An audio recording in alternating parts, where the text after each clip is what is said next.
Sessão de Neuroanatomia Básica, inserido no contexto do curso de Neurocríticos da ULS São José, onde iremos abordar conceitos básicos de neuroanatomia, nomeadamente o crânio, as meninges e o encéfalo. Os ossos do crânio fazem parte do esqueleto axial, conjunto de ossos que protegem o sistema nervoso central. O neurocrânio é a parte do crânio que envolve o encéfalo e as meninges cranianas, sendo formado por 8 ossos: o frontal, 2 parietais, 2 temporais, o occipital, o esfenoide e o etmoide. As meninges, em número de 3, são membranas que, juntamente com o líquido extracelular, conferem proteção e estabilização do tecido neural. A camada mais externa, a dura mater, descrita como resistente e inflexível, envolve, mas não adere, à aracnoide, sendo responsável por envolver e suportar o seio dural, responsável pela drenagem venosa. A aracnoide é uma membrana serosa com uma estrutura que faz lembrar uma teia de aranha, daí o seu nome. Entre a aracnoide e a pia mater, meninge mais interna, existe o espaço subaracnoideu, onde circula o LCR e envolve as principais artérias cerebrais. A pia mater, como já foi referida, é uma membrana fina e aderente ao encéfalo e medula espinhal. Permite que os vasos penetrem e nutrem o tecido cerebral. Passando agora à anatomia do encéfalo, e apenas a recordar que, apesar de se tratar de um órgão que é obviamente bastante complexo, este se desenvolve a partir de uma simples estrutura tubular, o tubo neural, e culmina num sistema nervoso central complexo que envolve o encéfalo, a medula espinhal e todo o sistema nervoso periférico. Quando olhamos para o encéfalo, representado aqui nesta imagem, podemos dividi-lo em várias regiões. Primeiro, o cérebro e os seus hemisférios, principais estruturas de que pensamos quando falamos no sistema nervoso central. Mas existem claramente importantes estruturas mais profundas. O diencéfalo, constituído pelo tálamo e hipotálamo, responsáveis por funções de extrema importância. Depois temos o tronco cerebral e, por fim, o cerebelo, de que falaremos mais no final. Começando então com os hemisférios cerebrais, que ocupam a maior porção do encéfalo. Este representa cerca de 83% da massa encefálica. Cobre o diencéfalo e o mesencéfalo, está acima do cerebelo e, numa primeira vista, apresenta uma distribuição que parece aleatória de sulcos e giros, mas que na verdade sabemos tratar-se de um padrão único, característico, que nos permite identificar diferentes regiões do cérebro e diferentes áreas funcionais. O primeiro nível de divisão em regiões trata-se da divisão em lobos. Todos nós recordamos que o lobo frontal e o parietal é separado pelo sulco central de Rolando, como vemos aqui na imagem. É este aqui. Depois temos o sulco lateral de Sylvius, que separa o lobo frontal do lobo temporal. E aqui temos, como disse anteriormente, o lobo parietal. E por fim temos o lobo occipital, que é separado pela incisura pré-occipital.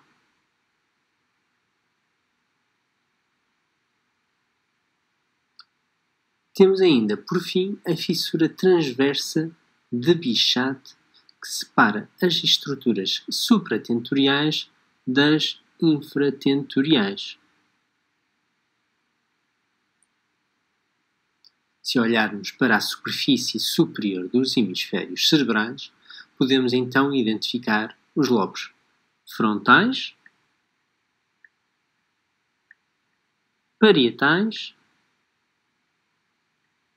e occipitais, assim como o sulco central de Rolando e a fissura interhemisférica.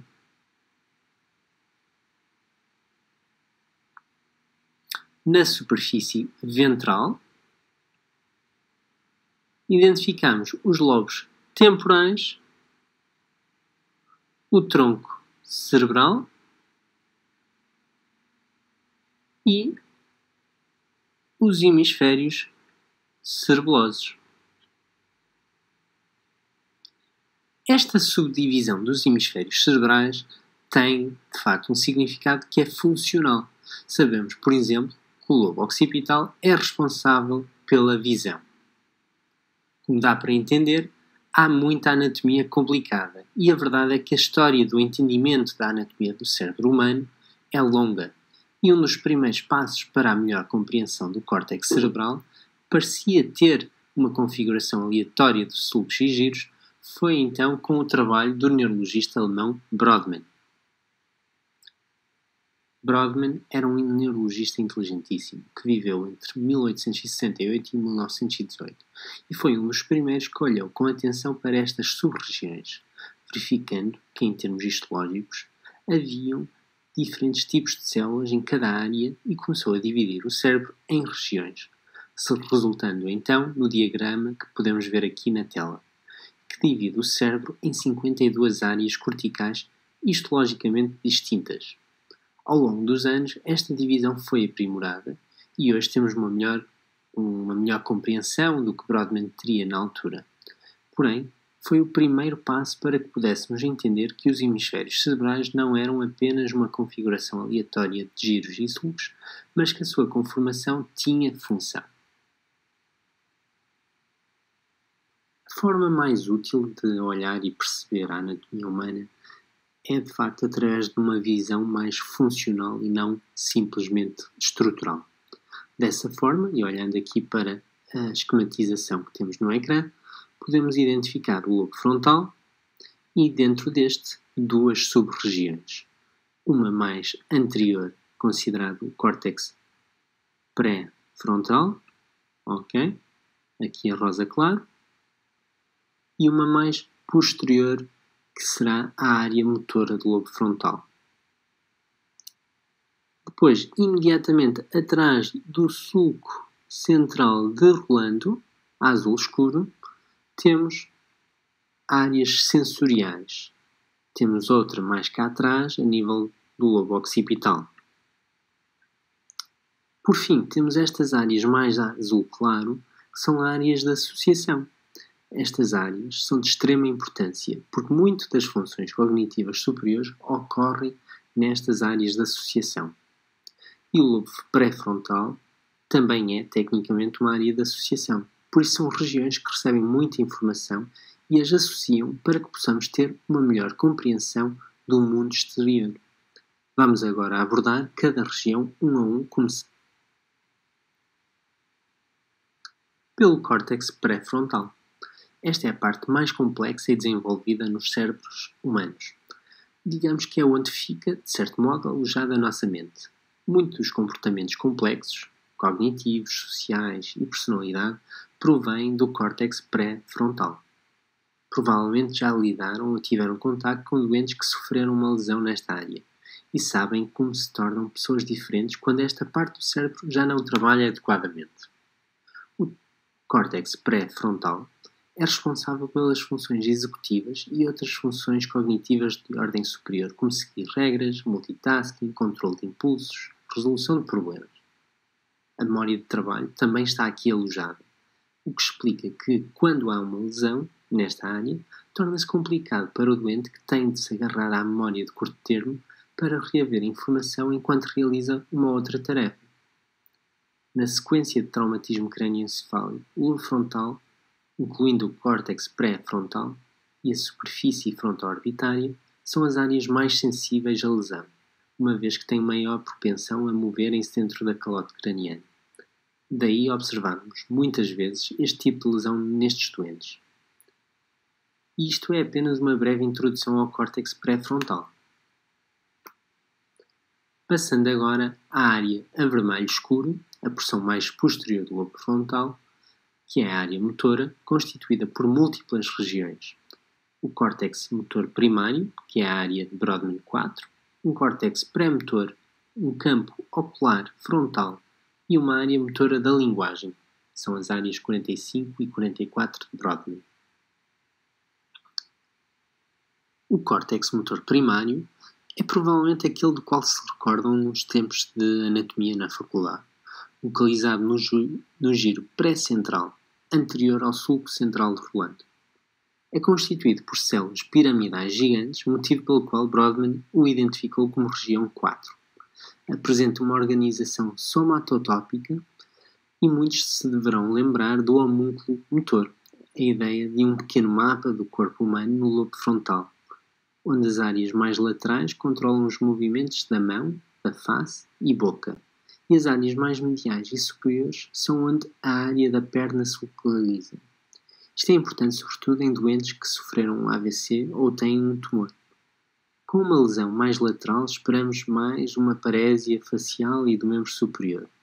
E perante um AVC isquémico da artéria cerebral anterior, por exemplo, que afetaria mais a região medial, será expectável uma parésia crural importante, podendo poupar relativamente a face e o membro superior. Daí que esta organização seja importante conhecer. Funcionalmente, o córtex motor primário é relativamente básico e o ponto inicial do movimento. Contudo, há muito planeamento motor envolvido e é aí que o córtex pré-motor entra. À medida que nos aproximamos do córtex pré-frontal, onde somos cognitivamente envolvidos, é também onde nos focamos no planeamento motor, selecionando e inibindo diferentes planos motores. Isso acontece aqui, no córtex pré-motor. Uma lesão nesta área pode fazer pensar que o doente tem uma parésia completa, uma hemiplegia. Contudo, na realidade tem uma dificuldade na iniciação do movimento.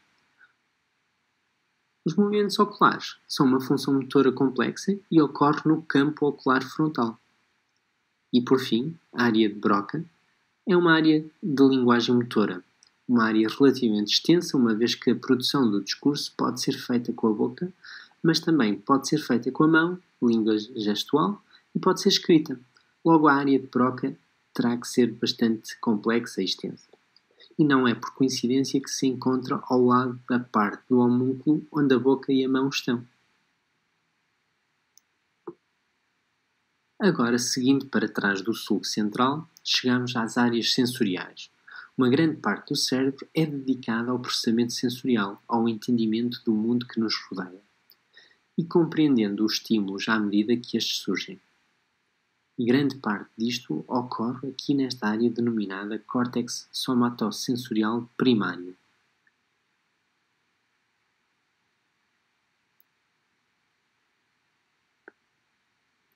O córtex somatosensorial, localizado no giro pós-central, imediatamente atrás do sulco central, é muito semelhante ao córtex motor primário, na medida em que também apresenta uma organização somatotópica, o homúnculo sensitivo, onde a porção medial diz respeito ao membro inferior e a porção lateral à mão e à face, sendo a distribuição também enviesada, sendo que as áreas dos dedos das mãos, da face e lábios, as que têm maior representação, logo maior poder de discriminação. Daí que a discriminação entre dois pontos seja altamente sensível ao nível dos dedos, mas muito pobre ao nível das costas. Depois temos toda esta área azul claro, que diz respeito a outras áreas sensoriais, áreas de associação, que recebem e associam diferentes inputs sensoriais como das mãos, dos olhos ou dos ouvidos, fazem o seu reconhecimento.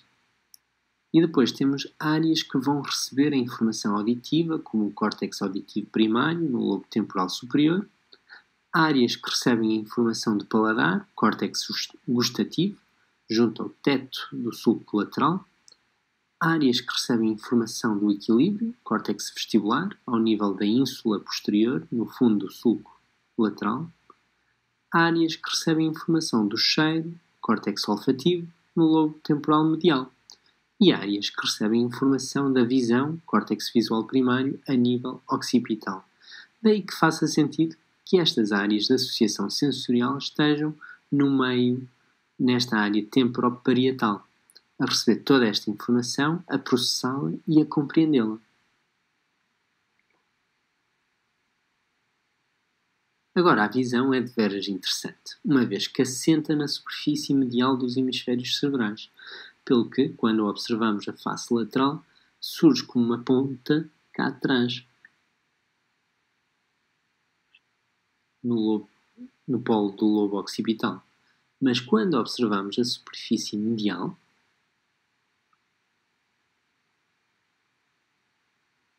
vemos que segue uma trajetória ao longo do sulco calcariano,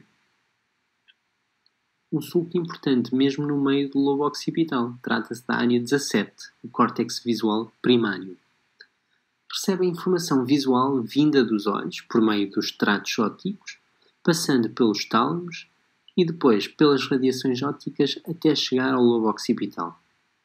Tal como as outras áreas sensoriais, o córtex primário recebe a informação, mas é a área da associação que vai permitir compreendê-la, identificar o movimento ou o objeto.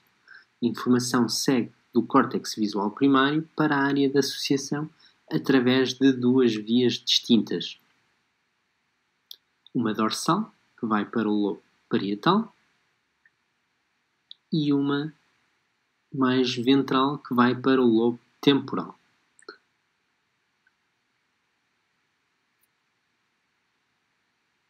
A via dorsal foca-se mais na localização de determinado objeto no espaço, enquanto que a via ventral se vai focar mais no reconhecimento de objetos e de faces. Agora, um exemplo, como a informação que advém do córtex visual primário pode causar cegueira cortical, é se não formos capazes de receber a informação visual, ou se a recebemos, mas temos dificuldade em processá-la, a tentar perceber onde determinado objeto está, ou a identificar determinado objeto consoante a via danificada. Estas áreas de associação das quais já falamos ocupam diferentes áreas do cérebro. O córtex pré-frontal é de facto uma grande área de associação bastante complexa, uma vez que identificar objetos no mundo, mas depois formular um plano, iniciar uma resposta e fazê-lo no contexto de informação acabada de processar é de facto muito complexo. Estamos a falar de informação a chegar às áreas sensoriais e a seguir depois para o córtex pré-frontal, onde a pessoa pode decidir como se sente com essa informação, como deseja responder a estímulo, mas pensar no que os pais ensinaram sobre como responder perante semelhante situação, isto é tudo pré-frontal. E depois seguimos para o córtex pré-motor, para planear a resposta, caso seja uma resposta motora, e depois para o córtex motor. Isto é de facto uma área de associação bastante complexa. Depois temos as áreas de linguagem, com a componente motora, de Broca, e a componente sensitiva, a área de Wernicke. São igualmente áreas de associação que recebem input de múltiplas áreas primárias para compreender o que ouvimos ou formular uma resposta. Por fim, temos a ínsula, escondida debaixo do sulco lateral, uma área interessante e ainda muito desconhecida sobre a sua função.